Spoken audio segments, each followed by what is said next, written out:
बिस्मिल्लाहिर्रहमानिर्रहीम अस्सलामुअलैकुम रहमतुल्लाह। नवाज़ शरीफ के बाद अब बिलावल भुट्टो की पारी लगी। जिस तरीके से नवाज़ शरीफ को गिलगित बल्तिस्तान के अंदर नाकामी का सामना करना पड़ा और नवाज़ शरीफ आया पब्लिक कैंपेन के लिए, वहाँ पर जलसा करने के लिए, तकरीरें करने के लिए, ख़िताब करने के लिए, लेकिन लोग आके चंद सिर्फ तादाद में मौजूद होते थे, वहाँ पर ख़िताब किया जाता था और उसके बाद वो वहाँ से वापस चला जाता था। उसके बाद बिलावल की जब बारी आई तो बिलावल भी इसी तरीके से चंद लोगों से ख़िताब करके तकरीर करके वापस चला जाता था। ये इनकी टोटल जो इलेक्शन कैंपेन थी वो थी कि सिर्फ चंद, आप कह लें कि 15, 20, 25 लोग खड़े करके और वहाँ पर एक छोटे से कमरे के अंदर, हॉल के अंदर तकरीर करके, ख़िताब करके, उसको लाइव चला के, उसकी मीडिया के अंदर पब्लिकेशन करके, मीडिया के अंदर उसको पब्लिश करके, और ये इनकी इलेक्शन कैंपेन होती थी।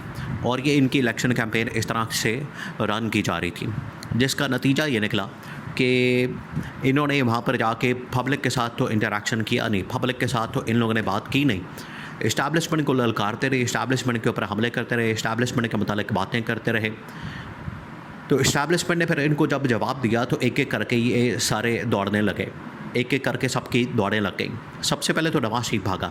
आप ज़रा इमेजिन करें, नवाज़ शरीफ यहाँ से बड़ा ही तुर्म खान बन के, तीसमार खान बन के, और अपनी तरफ से बड़ा कोई इनकलाबी बन के और जमहूरियत पसंद बन के लाहौर से निकला, वहाँ पर पहुँचा इस्लामाबाद में पहले जहाज़ के ज़रिए से, हेलीकॉप्टर के ज़रिए से पहुँचा, फिर उसके बाद वहाँ से हेलीकॉप्टर और जहाज़ पकड़ा और वहाँ पर पहुँचा गिलगित बल्तिस्तान के अंदर। तो एक अवामी लीडर, इनकलाबी लीडर, एक जमहूरी लीडर, ये पंजाब गवर्नमेंट का पैसा इस्तेमाल कर रहा है। आप ज़रा सोचें, ये जो पैसा इस्तेमाल किया जा रहा है, ये पंजाब के लोगों का, पंजाब के टैक्सों का, ये पंजाब की आवाम का, और कहाँ पर ख़र्च हो रहा है? ये इनकी कैंपेन के अंदर ख़र्च हो रहा है, इनकी इलेक्शन कैंपेन, इलेक्शन मुहिम के अंदर ख़र्च हो रहा है। तो इनको असल में अपनी पड़ी हुई है कि हम वहाँ पर पहुँचेंगे तो हम वहाँ पर गवर्नमेंट बना लेंगे, हुकूमत बना लेंगे। हुकूमत का तो कोई दूर दूर तक आप समझें कि कोई है ही नहीं मामला। गवर्नमेंट तो इनको मिलनी नहीं, हुकूमत तो इनको मिलनी नहीं। हुकूमत और गवर्नमेंट जो पंजाब के अंदर मिल गई, वफाक के अंदर मिल गई, जहाँ पर मरियम नवाज़ को बिठा दिया, जहाँ पर शहबाज शरीफ को बिठा दिया, तो वहाँ पर कौन सा रिश्तेदार बिठाएंगे? वहाँ पर कोई रिश्तेदार नहीं बैठेगा, बल्कि वहाँ पर इस्टेब्लिशमेंट अपना बंदा लगाएगी, अपना बंदा वहाँ पर प्लांट करेगी, इंस्टॉल करेगी। और ये इन्होंने सारी जाके जितने भी कैंपेन की है, इलेक्शन मुहिम चलाई है, वो सारी की सारी फारग हो गई है। अब हुआ क्या, इन्होंने जाके वहाँ पर कर दिया इस्टेब्लिशमेंट के ऊपर हमला। अब नवाज़ शरीफ ने जिस तरीके से इस्टेब्लिशमेंट के ऊपर हमला किया, वो हमला महंगा पड़ गया। ये अपनी तरफ से बड़ा इनकलाबी बन के, मुझे क्यों निकाला, मुझे क्यों बुलाया, मेरे साथ क्या किया। भाई आप थोड़ी हिम्मत करें, आप थोड़ी जुर्रत करके दिखाएं, और आप थोड़ा सा दिल गुर्दा, आप थोड़ा सा जिगरा दिखाएं और बताएं कि आपको किसने निकाला, क्यों निकाला, किस वजह से निकाला, कौन लोग थे। आप 2 नाम ले लें, 2 छोड़ें, उसके अंदर तो बहुत ज़्यादा किरदार थे, बहुत ज़्यादा लोग थे।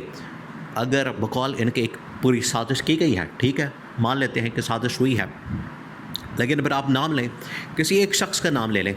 एक शख्स का नाम भी नहीं ले सकते। आज तो ये जनरल फैज़ का नाम भी नहीं ले सकते। ये इनकी हालत हो गई है। जो उठते बैठते, सोते जागते, सुबह शाम दिन रात एक ही नाम लेते थे, जनरल फैज़ का।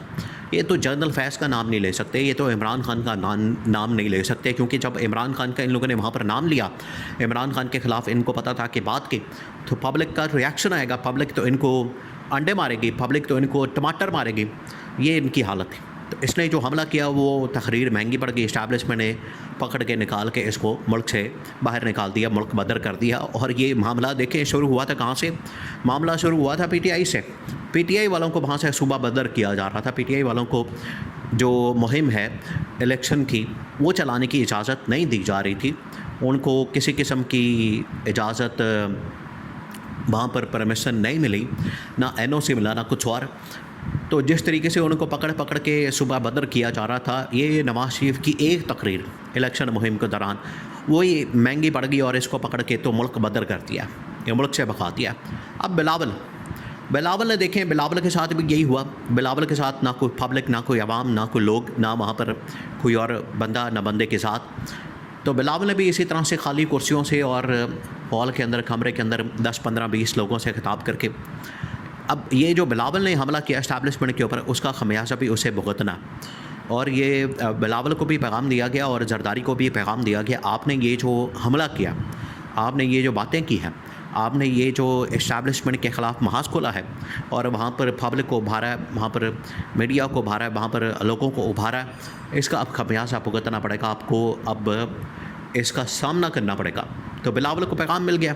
अब बिलावल को पहले तो प्लान ये किया गया, अब अगर इसने तकरीर की, आप ज़रा सोचें कि ये अपने आप में तो बड़े इत्तेहादी बनते हैं, गवर्नमेंट के भी और इस्टेब्लिशमेंट के साथ वन पेज पर होने का दावा करते हैं। इनके ख़िलाफ़ मंसूबा ये बनाया गया कि जैसे ही बिलावल आएगा तकरीर करने के लिए लोगों को तैयार किया गया कि इसके ऊपर चढ़ दौड़ें, इनको चूटियाँ मारें और इनको अंडे मारें, इनको टमाटर मारें, इनको वहाँ पर सही तरीके से इनकी क्लास लें। एक तो ये काम किया गया। दूसरा ये काम किया गया है कि अब बिलावल को सबक सिखाने का फ़ैसला किया गया। वो सबक किस तरह से कि बिलावल को अब डिस्क्वालीफाई किया जाएगा। बिलावल के पास जो इस वक्त 2 ओहदे मौजूद हैं। बिलावल के पास इस वक्त ना सिर्फ पाकिस्तान पीपल्स पार्टी, 2 जमातें, देखें मुल्क के अंदर इन लोगों ने 2 जमातें बना के रखी हुई हैं। आप ज़रा इनका मेरिट चेक करें। आवाम के लिए कहते हैं, लोगों के लिए कहते हैं कि 18 साल की उम्र में उनको वोट का हक़ नहीं होना चाहिए, 25 साल की उम्र में उनको वोट का हक़ मिलना चाहिए। अपनी हालत ये है कि अभी ये बिलावल 16-17 साल का था, 2 पार्टियों का चेयरमैन, अरबपति भी बन गया और लंदन के फ्लैटों का मालिक भी बन गया, एक पार्टी का मालिक भी बन गया और पूरी पार्टी उसके हाथ में आ गई। और आम आदमी को 18 साल की उम्र में भी वोट डालने का हक़ नहीं दिया जा रहा।